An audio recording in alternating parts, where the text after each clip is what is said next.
Ben ritrovati al meteo. Ancora maltempo sulle nostre regioni, con pioggia e anche con locali nevicate. Vediamo il dettaglio. Sul Veneto il cielo sarà molto nuvoloso e spesso coperto. Il tempo risulterà instabile sin dal mattino e per tutto l'arco della giornata, con precipitazioni piuttosto diffuse e localmente anche miste a neve. Migliorerà decisamente entro la nottata.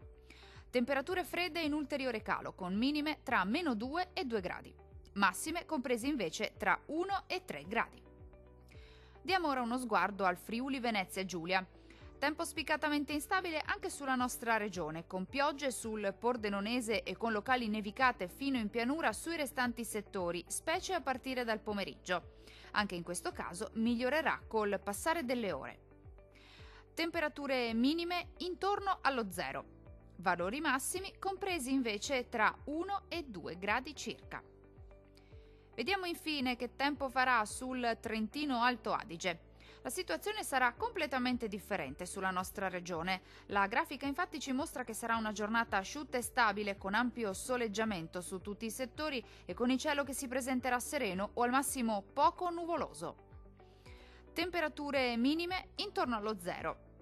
Valori massimi compresi invece tra 7 e 8 gradi circa. Dal meteo di Antenna 3 per ora è tutto. Arrivederci al prossimo aggiornamento.